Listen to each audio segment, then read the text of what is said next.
Hi, I'm Christy Call, Editorial Director of Cure Magazine, and on this week's Speaking Out video series, we have Lisa Schlager from Force discussing genetic discrimination. So now we'll be discussing legislative issues around genetic testing. So to start, what are some examples of ways that genetic testing can be discriminated against if you do test positive?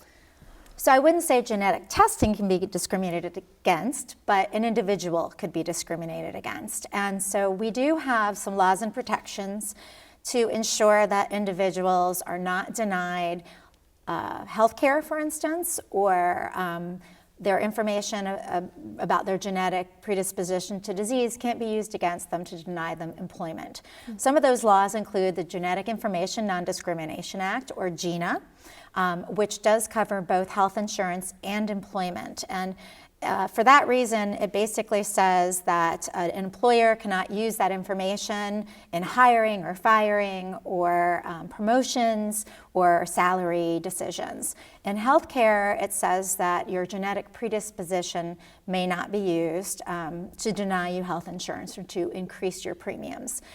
Now, I will say that that is for people who don't have what we call manifest disease, meaning they haven't had a cancer diagnosis, they just know that they're at increased risk. What's nice is then we also have the Affordable Care Act. And so that basically eliminated any opportunity for health insurers to deny coverage based on a health condition. So between GINA and the Affordable Care Act, we have a great partnership and good protection for people who undergo genetic testing. Unfortunately, there is an area that people are not protected, and that would be life insurance, disability insurance, and long-term care insurance. Those types of insurance are not covered under the GINA law, and so unfortunately, if somebody does test positive for a mutation, a life insurance company could say to them, "Oh, I'm sorry, you carry Lynch syndrome and we think you're high risk, so we're either not going to cover you or we're going to charge you a higher premium." Certain states have gone further to institute more protections, and so it's very important for people to know or to research what their state laws are to understand their rights. Okay, and so I know you had mentioned the Affordable Care Act. Is having a genetic mutation considered a pre-existing condition, and what does that mean? Actually, it is not. Okay. A genetic mutation cannot be considered a pre-existing condition. On the other hand, if you have heart disease, for instance, that could be a pre-existing condition because it's actually a manifest illness or disease, whereas a mutation is not. It's just a predisposition to something. Right. So it cannot be considered a pre-existing condition under health insurance. Okay. And if somebody does think that they're being discriminated against, are there certain resources that they can turn to? Absolutely. So it depends on who the discrimination is coming from. If it's an employer, the first step is to go to their HR department. Then they can also go to the Equal Employment Opportunity Commission.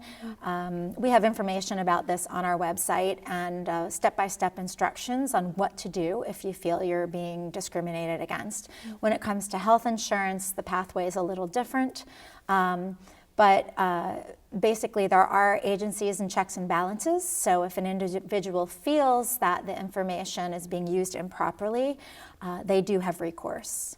Okay, so I know you had mentioned that life insurance, maybe you're not protected.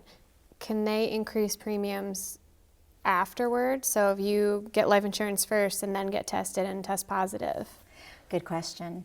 It really depends on the policy. Okay. So with life insurance, a lot of times they have the option to access your medical records, and when they issue you your policy, it's based on the information that they have. Many people ask, if I test positive afterwards, do I need to reveal that information? And truthfully, that's not something I can specifically answer. It depends on the policy you have and what the parameters around that policy are. But we can say that most people with mutations do in fact get life insurance, and it's not as big an issue as some people have feared, I suppose.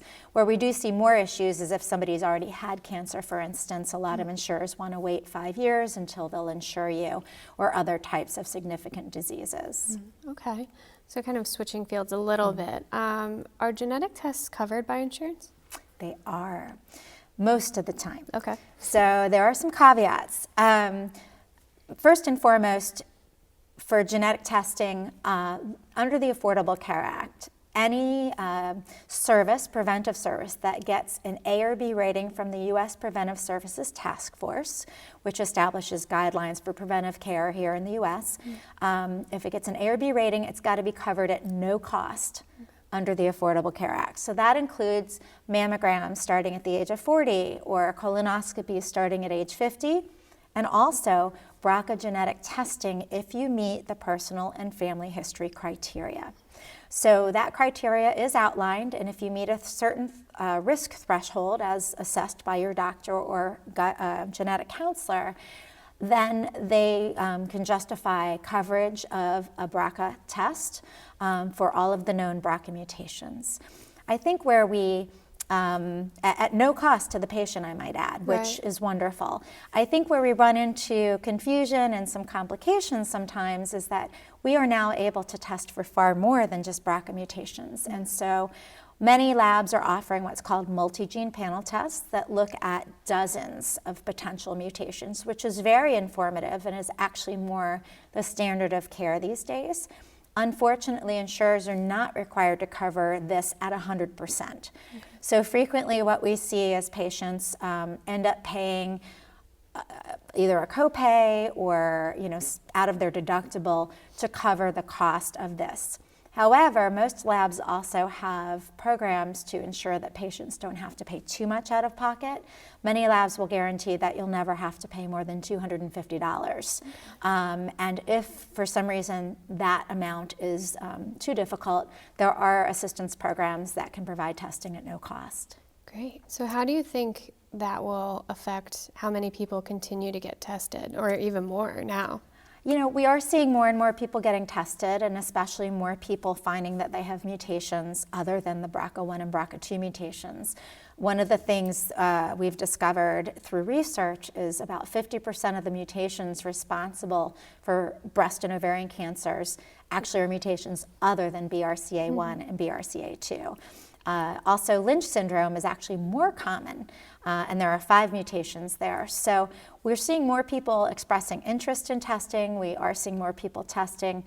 One of the drawbacks is people are a little nervous about the Affordable Care Act and its stability. And so in some cases, people are a little hesitant because they're fearful that somehow down the road, it could come back and be problematic. But as I shared, having a mutation cannot be used against you regardless of the Affordable Care Act. So people should not hesitate to get tested if in fact they think that it's something that makes sense for them and their healthcare provider agrees. Absolutely. So to close it out from a legislation standpoint and or an insurance standpoint, where do you think we're headed? I think we're headed toward an amazing era of what we're calling precision medicine, where we have the ability to look at a person's genes to determine what they're at risk at, and then we're able to tailor their care. So for instance, a woman who has a PALB2 mutation, for instance, might know that she has increased risk of breast cancer, so she can start screening earlier and either find that cancer earlier, or even in some cases prevent the cancer from occurring. On the flip side, if somebody is diagnosed with cancer, we now have what's called targeted therapies, where just knowing that you have a certain mutation, they can figure out what medications and what chemotherapies might be more effective for you. That's a win for everybody. We're all at risk of something. We all have genetic mutations in our bodies, but to be able to use that information proactively to either prevent or treat disease is an amazing thing. Absolutely. Yeah. Well, thank you so much. Thanks for having me. Yeah.